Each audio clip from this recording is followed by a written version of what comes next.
Listen and know this is a truth kept in shadows, and the first sound is a confession withheld for decades. The city of Louisville shines with new lights, but inside certain houses the old economy of ownership quietly endures still. She was born into rooms that smelled of starch, coal smoke, and other people's expectation that she would serve always. They taught her the grammar of obedience, and they measured value in tasks completed, not in moments of learning alone. Neighbors learned to look away, and officials learned to translate complaints into noise that could be dismissed without consequence easily. In 1940 the war drums in Europe while her body counts time in chores that never pay and never end. She learns to hide questions behind smiles and to encode pleas into songs sung softly at midnight to kin neighbors. Authority rewrites ownership into care, and it trains courts to read documents with charity that hide extraction from view daily. Her body becomes a ledger where every bruise, mark, and hour are counted, and no receipt issued to her name formally. They call it guardianship and apprenticeship, and they file claims that look like charity but read as claim again daily. She is warned about vagrancy danger, told that the law will punish those who step outside the assigned script. Fear becomes the curriculum, and the house is both classroom and jail where obedience is practiced like prayer and internalized. Her small rebellions are covert ingenious. She hides a letter inside seams and learns to read marks on grocery slips. In kitchens and basements a secret economy of favors forms, paying back kindness in ways the law will not record. Some neighbors refuse to look, others whisper that change is dangerous because it disturbs peace and property values publicly. When she finally speaks, the sound cracks and the room rearranges around the new fact that she exists as witness. Church leaders and brave neighbors begin to gather evidence, names, dates, receipts, and the fragile threads that make proof possible. Officials react with polite disbelief, some recoil, while others make room for the truth under pressure and public gaze. This confession becomes an explosion that triggers conversations about who society chose to see and who it preferred to erase.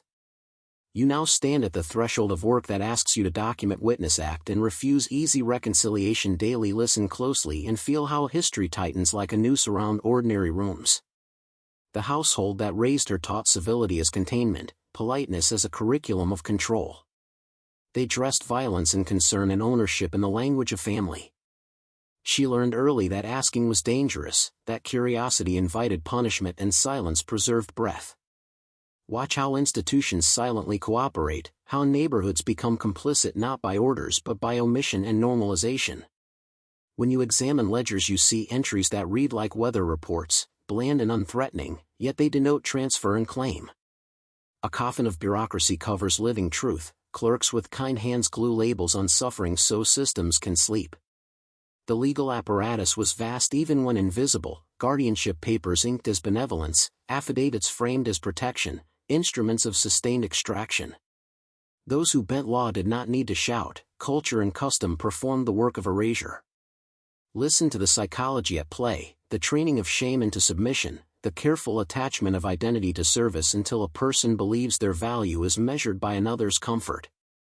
Power here is pedagogical. It instructs children to accept, it teaches adults to rationalize, it fashions consent from scarce alternatives. Now consider methods of endurance that ripple from secret communities, the ways women passed knowledge in song and stitch, codes sewn into quilts and hidden under hems. Survival here was tactical intelligence disguised as domesticity, a counterculture of small resistances that accumulated meaning. See the role of religious spaces when they choose silence over reckoning, how sermons skew toward reconciliation while names remain unspoken. Charity becomes a curtain behind which extraction continues. The house is a theater where roles are assigned and actors rarely break script, yet within routine small rebellions take root. She learned to map exits, memorize shopkeepers who would hide a coin, cultivate allies among clerks and ministers who could be nudged toward truth. This is not romantic resistance, it is arithmetic, a slow calculation balancing risk and survival until the cost of silence outweighs fear. When that balance tips, the story moves from private endurance to public rupture. That rupture changes the moral geography of a city. Stay with me because the next layer exposes legal cleverness that rebrands bondage as care and shows how documentation becomes both weapon and shield. We will trace signatures and clauses that dress theft with mercy and watch reputations hide. Enter now the rooms where legality and language conspire to turn human life into ledger entries, where kindness is written into contracts that cage the living. Observe how a signature becomes a sentence, how a clerk with a soft voice can file away a person beneath a stack of receipts and polite forms. This is not crude violence, it is a refined theft practiced by men who study statutes and cultivate sympathy. They learn to speak of guardianship and apprenticeship as if care were a legal remedy, while the lived experience reads a seizure. Witness the choreography, the judge who tilts towards stability rather than testimony, the pastor who blesses a paper that binds, the neighbor who nods because disruption threatens comfort. They hide coercion in the grammar of civility, and when a complaint arrives they reframe it as confusion or emotional instability, a medicalized dismissal that erases moral claim. Look at the tools, the ledger with neat columns, the guardianship certificate stamped with a flourish, the affidavit drafted in language designed to confuse and consume time. These instruments are procedural, they move in silence and accumulate authority by repetition, each form a small building block of a system that makes captivity administratively respectable. See how literacy itself becomes a dividing weapon. Those who can read the law hold the map while those who cannot are blamed for ignorance, and ignorance becomes a justification for continued control. The psychology here is subtle and devastating. Coercion is internalized until the captive repeats the script of gratitude and shame, until she apologizes for wanting what every human being deserves. Yet within this apparatus there are failures, small openings where human connection leaks truth into record, a clerk with a conscience, a minister who remembers names, a neighbor who keeps a scrap of paper that will later matter. Study those openings because they are the seams to pry. They reveal how systems are not monoliths but networks of choices, some cruel, some complicit, some capable of repair. Understand that legal language can be both remedy and weapon. Courts can liberate or lock, depending on who sits at the bench and what stories are believed. This is why documentation matters, why a receipt hidden in a mattress can be more powerful than a sermon, why a repeated name in church minutes can become a breadcrumb trail back to justice. Learn the method of countering the machinery, gather testimony early, secure names, photograph marginalia, record dates, translate the euphemisms into plain statements of fact, and present them to those who cannot look away. When the procedural veil is pulled back, the revelation becomes moral dynamite. The city must answer, reputations shift, polite denials falter, and the ledger that once imprisoned a life becomes the evidence that frees it. Hold this lesson close as we move deeper into how communities either shield or expose these trades of silence. You are now moving into the neighborhood where silence was socialized and shame was taught as respect. Here the soft instruments of power operate through courtesy and ritual rather than chains. Neighbors become stakeholders in the concealment because their comfort depends on not knowing. Imagine a block where doors remain closed but kitchens echo with unpaid work and the scent of starch and coal disguises the theft of time. The city paper proclaims progress while back rooms keep practices from a prior century alive by agreement and omission. Watch the moral economy at work where reputation is currency and reputation shields those who profit from hidden labor. Clerks file benevolence certificates while pastors bless transfers that read like care and historians compose histories that omit names. This network of appearances is maintained by gossip, quiet threats, and an implicit pact that the social order must remain intact. Power here is relational. It spreads through kinship ties, business dependencies, and reciprocal favors that make exposure costly. When one person speaks, another loses access to jobs, food, and shelter, so silence is enforced not only by punishment but also by hunger and exclusion. See how leverage is built through routine obligations, through dinner invitations that become debts, through favors never repaid, through the slow accrual of obligation until escape seems impossible. Now notice how community can also be instrument of release. The same houses that withhold can shelter voices when allies gather. Churches become archives when pastors allow names to be spoken. Grocers become secret mail drops. Laundresses record dates and margins that no official will ever see. These small acts of remembering aggregate into a form of power that legal language struggles to govern. This is a strategic moment, the tipping point where private endurance becomes public claim.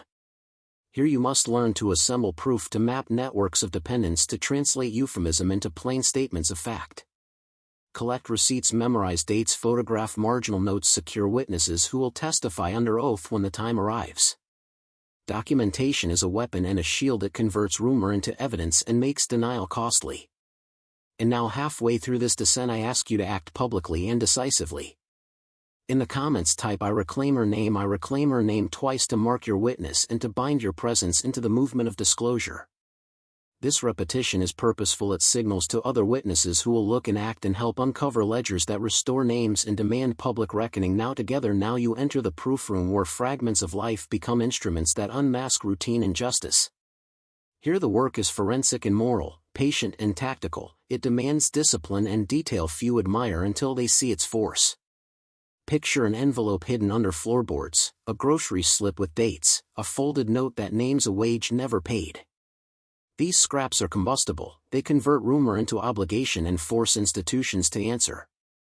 Learn to gather them with care, to catalog each witness, to bind testimony with signatures, to preserve brittle paper courts often scorn. This is the craft of making private memory public, the slow alchemy that turns recollection into admissible evidence. Notice how each fragment carries context: a clerk's scrawl, a pastor's margin note, a coffee stain where a child pressed a thumb. These marks create a lattice tying houses to dates, and dates to claims that cannot be shrugged away by polite denials. The moral arithmetic is clear: accumulation of detail defeats manufactured certainty, and the weight of records compels inquiry. See how journalists act as accelerants. Headlines force civic authorities to move or be judged complicit. Expect the counter-movement. Defenders of comfort will deploy reputational attacks and legal obfuscation. They will call seekers troublemakers and label evidence ambiguous. This is where courage and method collide. You must expect smear and stalling, and you must build redundancy, multiple witnesses, duplicated copies and attestations that resist tampering. Understand the role of memory keepers: the churchwomen who listed names, the laundress who wrote dates inside aprons, the grocer who marked days in pencil. These ordinary acts become extraordinary when assembled by someone who reads absence as loudly as presence.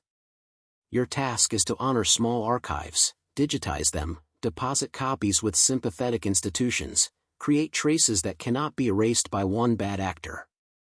When evidence surfaces, the social contract of silence cracks. Neighbors who once nodded may feel shame and begin to speak. This rupture reveals not only one life but a system that tolerated theft by other names for decades. Prepare for legal complexity and moral spectacle, for the courthouse to become theater and for truth to be contested in law and in public conscience.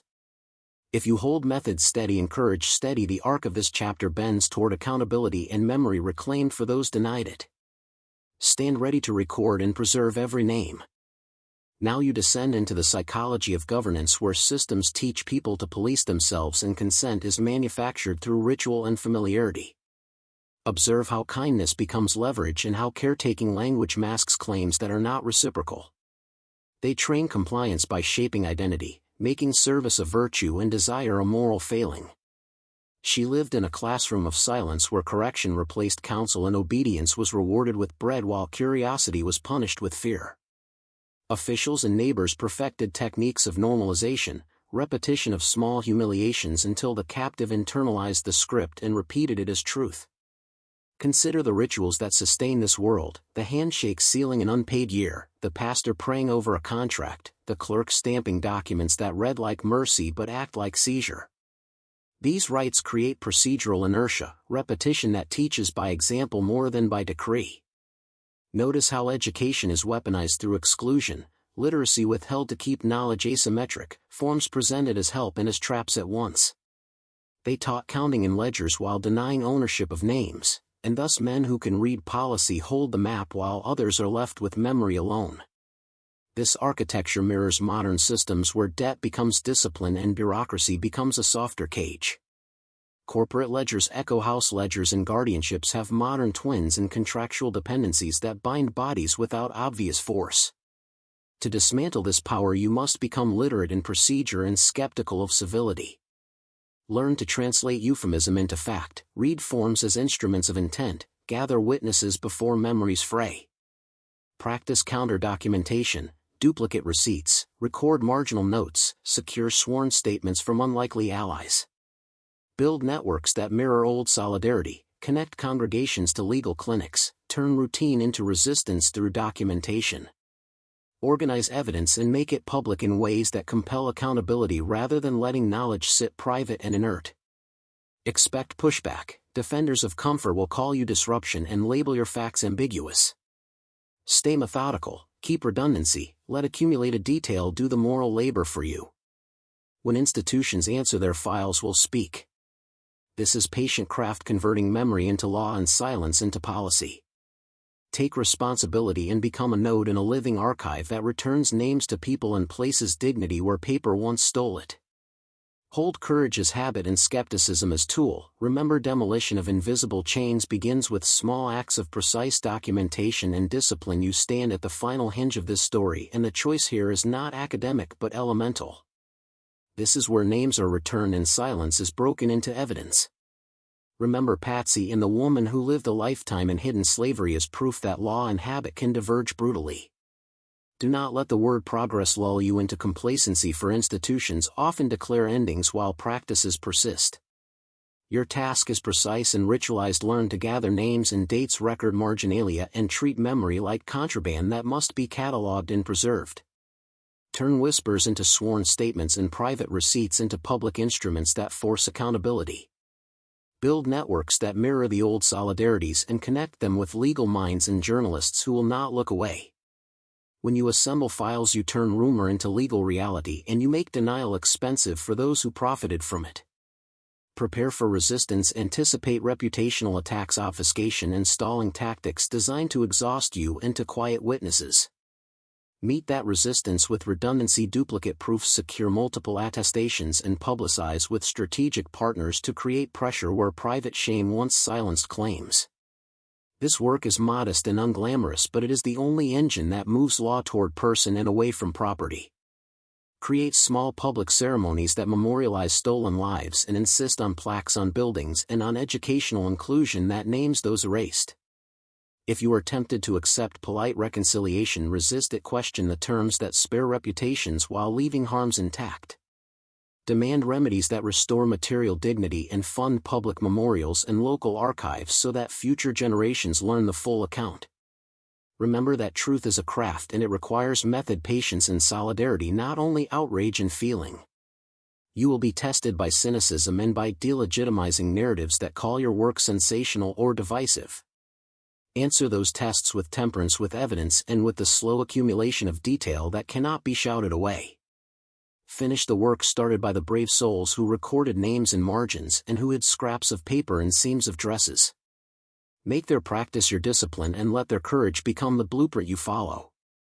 Carry names forward with humility and know that by doing this you convert memory into justice and silence into permanent witness. Stand as witness, teach one person, file one document, speak names until justice